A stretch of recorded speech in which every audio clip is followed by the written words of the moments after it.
What's going on, everybody? Eric Lindquist at Stochastic here on the Oddchopper channel, coming to you with another edition of Lindy's Leans, Likes, and Locks. Hit that like button, subscribe button, notification bell goes a long way for me on this video, goes a long way for you. That way you become a prize ever. Great content is going live here at our little neck of the YouTube woods. Back-to-back losses in the MLB streets, 1-1 in the NBA streets. Not a good day for me on Thursday. Not happy about it, not excited about it whatsoever. Got closing line value for a second straight day on a lock. Felt really good about it, and then St. Louis just didn't hit. Sonny Gray had a terrible outing, didn't look good, gave up a couple there, and then only went 4 2/3. Kind of a bummer because it looked like a great spot there with Colorado coming out of Coors, but such is life in the baseball streets, going to make you look silly from time to time, and boy, made me look pretty silly the last 2 days. A little bit of humble pie for sure, but I continue on. Hopefully you enjoyed the analysis. You can use it at your own discretion. Go ahead and fade, but like the whole idea is that you don't have to fade me so we can legitimately win money together, and I can give you the best analysis possible based on math, statistics, things that are more predictive, because unpredictable stuff will happen, especially in a high variance sport like MLB from time to time. But we're going to continue on our merry way here. Check out BetMGM, check out Oddchopper at the link below. I will be putting my Game 2 NBA analysis in the premium Discord only. Won't be doing a video for that one, I believe, here. Just don't really feel like it. So anyway, BetMGM friends, check them out at the link below. Would go a long way to support me here. For sure, we'll talk about him later. But producer Jacob, he's happy. The Celtics put that thing down on game 1. PJ Washington, thank God he got there. Derek Jones Jr., first 3 of the game, and then doesn't continue on. Anywho, nobody cares about that. You care about 14 games on Friday. Producer Jacob, let's get to the picks. Our first spot of the day here, Milwaukee at Detroit. Weird because Freddie Peralta is kind of the assumed starter. There is a chance it's not him, though, considering, well, it'd be 1 day shorter of rest than he's had over his last 2 starts. So something to keep an eye on there. Reese Olson, though, is the announced starter for Detroit. We know that. That's why there's no line here. That was the Milwaukee side. Freddie Peralta kind of matters there. And know the rules of your book. It would be awesome to get in knowing that Freddie Peralta would be the starter if you were to have some kind of an opening line that doesn't necessarily favor them, but it should favor them here in this spot. Reese Olson's not good, 46.3% hard hit. Does have a 347 expected slugging, but just a 20.6% K rate. And then obviously you want to compare these two lineups, and they are not really comparable. We have these righties for Milwaukee still smashing against righties. Now, they have gone down to 4th in baseball. The Yankees, Padres, and Dodgers all better than them, but Milwaukee's still a 116 WRC plus against righties. They've been fantastic. So good luck, Reese Olson. We're going to lean Milwaukee money line, assuming that Peralta would be the starter, but also need to see those numbers. It's all about price and probability. Game number 2, Minnesota at Pittsburgh. My Twins in Pittsburgh, not something you see every day. Joe Ryan up against Mitch Keller. 2 pitchers that are coming off of pretty solid situations. I will say, if you've looked at the box score here for one Mitch Keller, he's looked a lot better here. I went through some of his velocity. Looks like it's ticking back up because we know how good of a season he had at points last year. And now if he can be the 3rd starter with Skeens and Jones here, 2 22-year-olds who throw it over 100 miles per hour, that's fun. 3.42 ERA for Mitch Keller, 1.22 whip.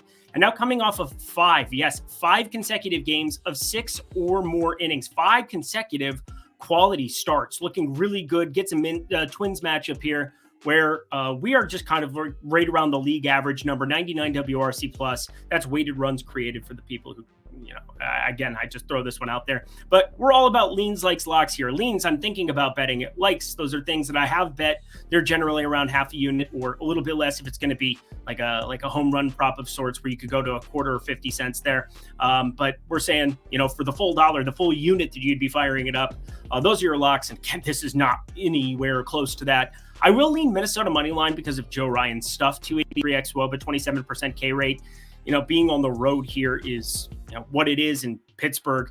They're not good against righties, despite what we saw today going up against Walker Buehler. 80 WRC plus, 3rd worst mark in baseball, actually tied for the 2nd lowest mark. So we're going to lean Minnesota money line, but we're also going to lean under 7.5 because I want to give respect to what Mitch Keller's done of late. Going to be paying very close attention to this one. I would want 8 on -110, but I don't think we're going to get it. We do get 8 here, though. Atlanta at Washington, 8 is the total that we have going. It's kind of an interesting one with Chris Sale coming off of his worst outing. Not just like by far, but like by far. Get completely shelled against Oakland. Yeah, 8 earned runs on just 4 innings pitched. 71 pitches gets pulled. Still has a 3.06 ERA, 0.95 whip. I'm not going to hit the panic button here. In fact, I'm going to have a small play here considering the inflation that we're getting towards the Under. Yes, I want to go under, even with Jake Irvin. Jake Irvin's been all right. 1.03 whip, 3.39 ERA, that is. Some of the underlying numbers freak me out. 43% hard hit, 451 expected slugging, but he's been getting results here. And, well, if we can get results here too. Chris Sale, yeah, he goes up against a Washington team that last year had a lot of pop against lefties, but not this year. 79 WRC plus, 21.9% K rate. I mean, we're looking at like what, Candelario and like some other guys who went nuts, obviously now in Cincinnati and things of that nature. Yeah, Washington 4th worst in baseball in terms of created runs up against the lefties, the southpaws. So for me, give me that under 8. I like it. And also it has to be minus 105, not the minus 115 version. Again, it's price probability. 10 cents is a gigantic difference. So if you're getting this at minus 115, just stay away from it. I could have made it a lean like, but listening to the analysis is always good. Friends, Odd Chopper, OS Premium Tools, Discord Insider Access, $14.95 weekly, $49.95 monthly. That is coming to you right now in the link below. Again, you want to get all the tools. You want to jump into the Discord, sweat it out with some really, really sharp people and people who have outperformed me the last 2 days. Come hang out in that Odd Chopper Discord for sure. It's worth the price of admission just to get Ben Raz's soccer plays in the afternoon. He's been on an absolute heater, the likes of which the world has never seen before. He's actually been pretty damn good in the baseball streets here of late, too. Been tailing him on a couple of the Texas Rangers the other day. Phenomenal hit on Ben's best bet of the day. Check that out every single Monday through Friday, but also check it out using promo code Lindy, 20% off. That is the Odd Chopper Expert Picks, Discord, Premium Tools, all in one package. Less than $2 a day to try it out for a week. That would be $12 for your first week or $40 for your first month. Would love to see you there. Really, really appreciate you. Back to the picks we go. Next up on the docket, we've got Baltimore at Tampa Bay, and no line available for this one yet. And it's weird because we have the pitchers. Cole Irvin, Aaron Savale, maybe before lock. We'll see. Maybe producer Jacob gets this updated for the people, but I currently do not have it as of recording after this basketball game got over. I'm going to lean Baltimore money line, though. They come from Toronto, losing back-to-back closies, but they're still the better lineup, no doubt about it. Gunnar Henderson, Jordan Westberg still has amazing numbers on the surface. Ryan Mountcastle, Colton Cowser, 51.8% hard hit. That's going to be a tough spot for Savale, who's shown some regression and a fly ball tendency. 17.2 degree average launch angle, 41.7% hard hit. And Cole Irvin, it's not very good. Again, we just talked about Jake Irvin. Cole Irvin's been, all right, though. 2.84 ERA, 1.16 whip, look amazing. But the 4.51 expected ERA freaks me out a little bit. I need to see the opening number. It has to be inside of minus 120 to even think about it. But more than likely, it's not going to be, and that's a bummer. So yeah, we're going to have to pay close attention to this one. If I end up betting this, I will let you know over on X. I'm going to start doing some Lindy's Locks updates sooner rather than later with NBA slowing down. Here we go, a like button. I like a like button. We just saw Juan Soto. Yes, Juan Soto leave with forearm tightness. And then, I don't know, it's like one of those, the wind horse meme. Now, why is that? Why would that be the case? It's a great meme. Anyway, Juan Soto leaves with forearm tightness is the report, and Jason Dominguez, one of the better prospects. He's been absolutely crushing it down at the AAA level for the people who care about such things like me or people playing fantasy as well. But Jason Dominguez got pulled before the 8th inning of that AAA spot. So I want you paying attention to that. But I'm going to read the tea leaves there. I know he's good. He's been good at the AAA level, but Juan Soto's been like a top 3 player in baseball this year. And that has to be factored in, and it hasn't moved the line since then, which is a little bit weird. Yes, there are 9 players in baseball, and one, the difference between hitting 350 and hitting 300, or the difference between, a guy who hits 28 homers and 22 homers. It's not very pronounced, but Juan Soto feels like a guy who should certainly move a line a little bit, especially with Yamamoto on the mound. Cody Petit is going to be the guy on the other side who had a pretty good first impression here for the Yankees. He's 29, though. I feel as though there are opportunities to just target him, and this is one with the best offense in baseball. I mean, we talked about Skeens, mother trucker. He's really, really good. I don't think that's going to be the 29-year-old Petit here in this spot. Otherwise, would have been here sooner. He doesn't throw it over 93 miles per hour, isn't going to get by with that change-up sinker combination against a Dodgers lineup.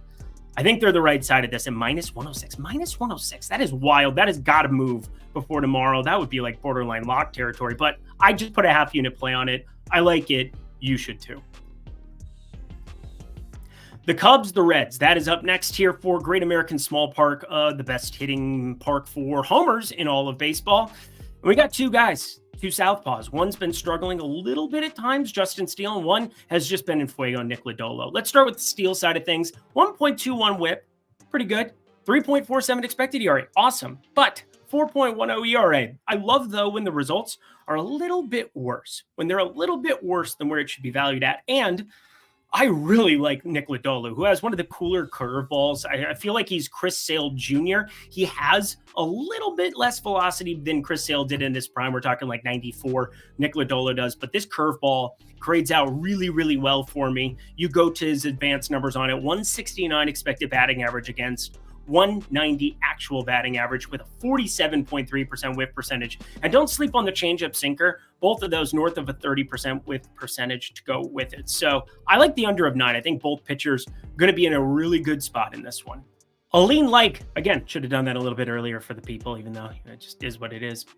The Atlanta-Washington one, but is what it is. I just want you to pay attention to what the juice says, and maybe I can be more concrete in that bottom left-hand corner. But this is going to be a lean like. I have not bet it, but I got to say, it just toys with my head. The Cleveland Guardians, one of the hotter teams in baseball. I'm not a big hot streaks guy either. I mean, you can talk about showing improvement, and generally that shows up in the terms of the velocity or things of that nature. But we're talking about the Cleveland Guardians at 40-21.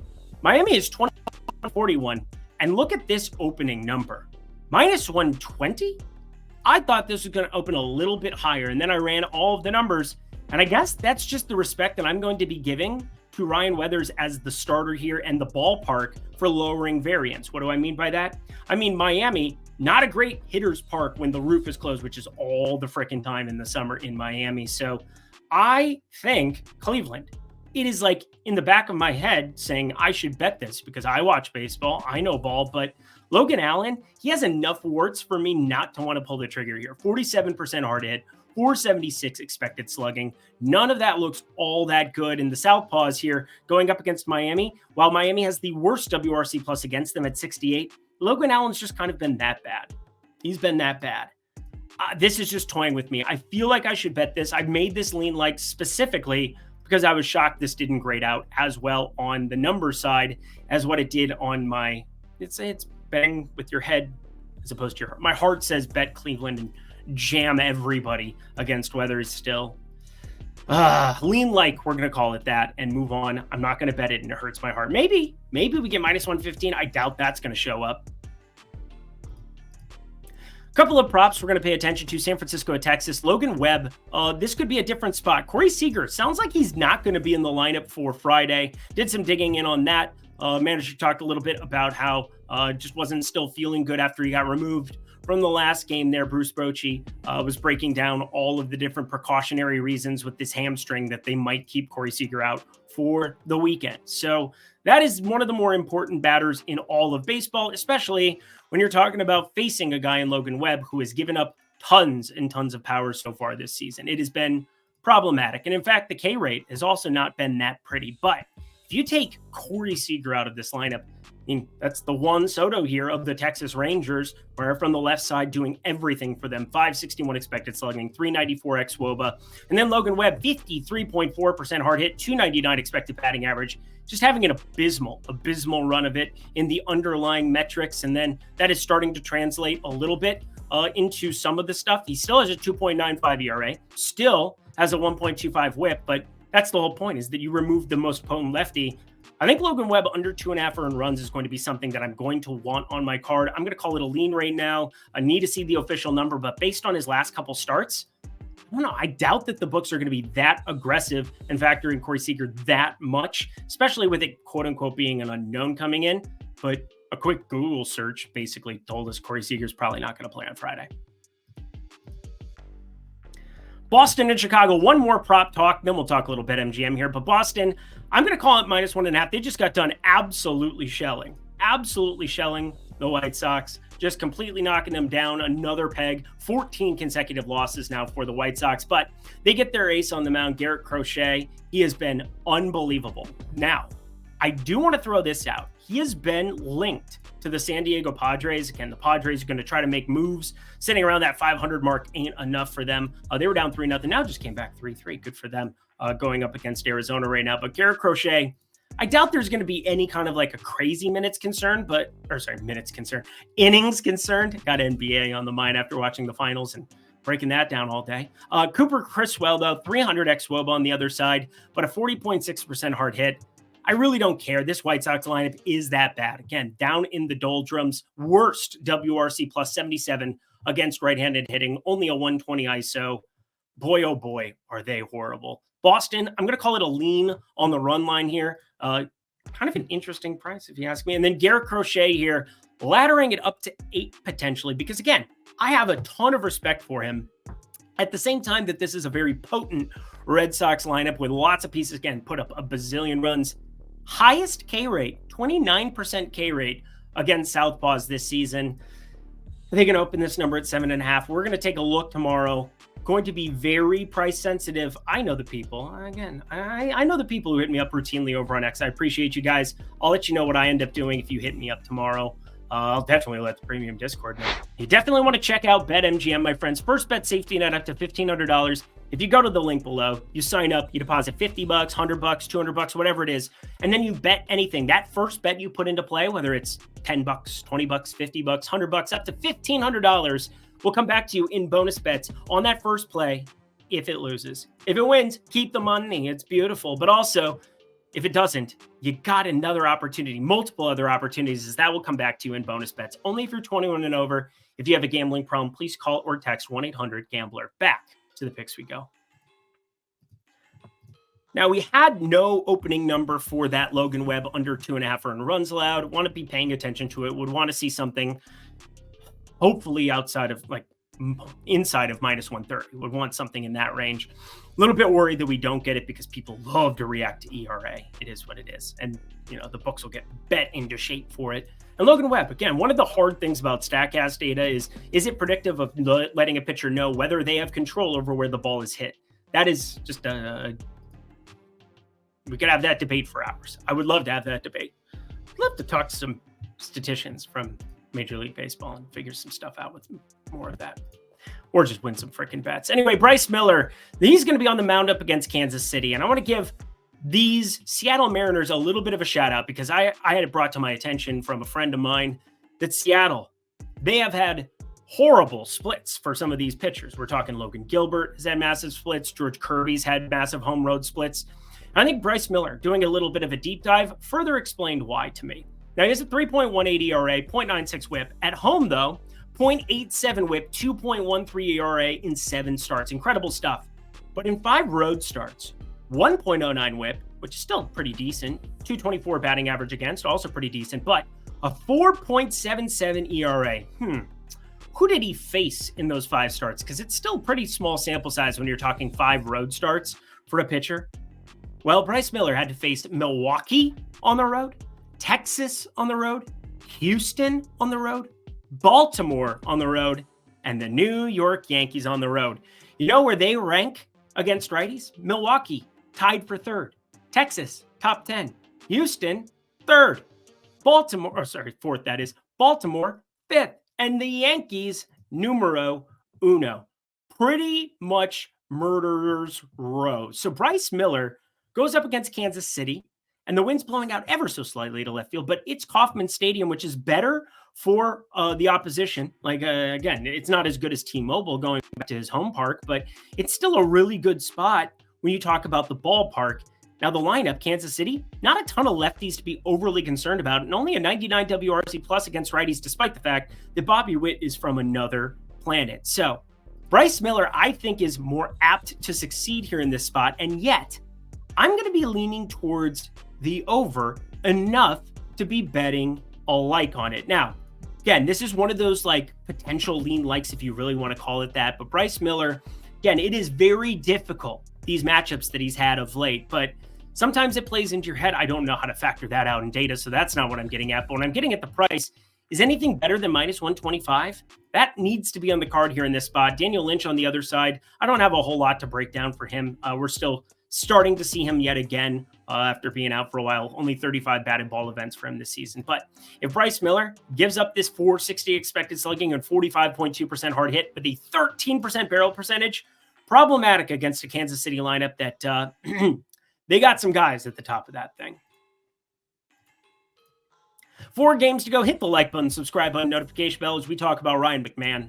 I don't really want to talk about St. Louis. They make me upset and sad and all of those things inside. But we've got Austin Gomber. We've got Lance Lynn, friends. And Lance Lynn gives up a ton of power to both righties and lefties, but really to lefties over the course of this season. Again, Austin Gomber on the other side, trying to induce ground balls, trying to make it work. Obviously, it's much better for every Rockies pitcher to not be pitching at Coors. It's just a fact. It's not even like a question. Duh.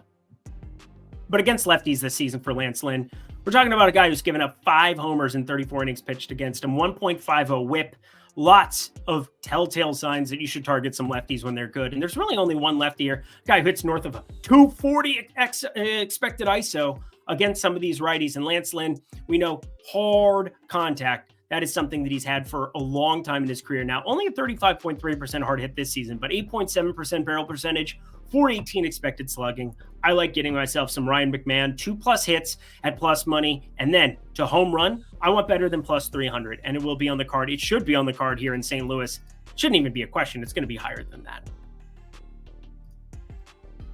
Interesting way to finish out the program. 3 consecutive games, 3 consecutive plays. You're going to sense a trend. Hopefully we can go 2 for 3 here. 2 and 1 would be the overall goal. But Houston at LA, it's starting to warm up a little bit in Los Angeles. We're going to see some temperatures at first pitch a little bit higher. You still get the marine layer coming into Anaheim there for whatever it's worth for the people. It matters. Things like that matter to pay attention to, where, you know, it's not going to feel the same effects as like Dodger Stadium will in some of those spots. But Griffin Canning, Framber Valdez, both these guys give up some hard contact, especially Framber. But Framber with a 66% ground ball percentage against a lineup here against the Angels that certainly likes to punch those into the ground at times, but still a 121 WRC plus is 3rd best in baseball against southpaws. Wild stuff. But I don't feel all that bad targeting them, considering Framber Valdez is going to be putting the ball on the ground ad nauseum. Haven't really seen somebody like that here for these Angels. If they continue with Ward, O'Hop, Odell, Joe Adell, all these guys continuing to hit. Zach Neto ended up joining the party. Luis Renifo, 271 expected batting average. I'm not going to completely besmirch them, but Griffin Cannon is not good. But Kyle Tucker sounds like he's not going to be the lineup either on Friday, and that is a huge omission. 567 expected slugging and a 415 xWOBA. That is ridiculous. One of the best hitters in baseball. In fact, his walk rate is higher than his K rate this season. 17.6% walk rate, 15.6% K rate. So for me, I like the under of 8.5 here in Anaheim. Let's get to the next one. You'll see the trend. Arizona, San Diego up next. We've got Brandon Pfaadt, Michael King, and I like both these pitchers a lot. Brandon Pfaadt started to emerge at the tail end of last season in the playoffs, was electric to help them get to the World Series. 269 xWOBA so far this season, 23.7% K rate. Good stuff all the way around. Doesn't really give up barrels, doesn't really give up walks. Really good stuff. And now facing San Diego, they're disciplined, but not a ton of run creation at times. Now, they are phenomenal against righties, and that's the thing that freaks me out a little bit about this, but the home ballpark, we're going to Petco here. I feel good about that for him and for Michael King, the home starter here. 34% hard hit, 25.4% K rate, and he gets to face an Arizona team that has been not as good as billed here. 94 WRC plus against righties. Corbin Carroll, he did some stuff today. Congratulations. Welcome back to the party. Ketel Marte, Jock Peterson, Christian Walker. Got to get by a couple of those big boppers at the top. Corbin Carroll, if he starts coming along for the ride, although 333 expected slugging. What are you doing, bro? But under 7.5. I like this one too. Again, we're looking at 2 of these last 3 in the evening, or again, I know somebody's just going to parlay all 3 of these and see what happens, but I think pitching is strong in this one. Decent enough spot here for the closers as well. Like the bullpens, San Diego. Yeah, it's a pretty decent spot here. I like the under. Let's get to the last game of the night. And out of the 3, this is the one I'm the most confident about, but not sure what that's worth to you. Toronto at Oakland. I like the under yet again. So 3 consecutive unders that we're finishing the evening out on. Yes, it's starting to warm up on some of these like Southeastern. It's June 7th. What do you expect? But Chris Bassett, he gets that bump against the Oakland Athletics. We know how much they strike out against righties. In fact, 26.4% K rate, third highest. 98 WRC plus. Congratulations to them on being almost league average. Yay, you're almost league average. Mason Miller, he's the best closer in baseball, and he plays for this Oakland team. So that's wild to think about. Hopefully he appears in this one because then things went well. But Chris Bassett, 330 xWOBA, 262 expected batting average. Think he's going to be just fine despite some of those numbers. Nice to be going into Oakland, that's for sure. As for Hogan Harris on the other side of this one, the southpaw, we haven't seen him a lot this season. Last year, we saw some struggles. But 3 outings to open his season. Texas, Houston, Tampa. Yeah, Toronto is not quite the lineup of those lately here. Yeah, they just came off of back-to-back W's there, but a 92 WRC plus, only an 18.4% K rate. But Hogan Harris, what he's going to go out and do is he's going to try to get that four-seamer peppering. 60% usage on that thing. Try to limit walks. Try to just pitch around some of these guys. Not super predictive, 24.6% K rate. Don't think we're going to see a ton of strikeout stuff here, but run prevention in Oakland should be strong for him. I like under 8.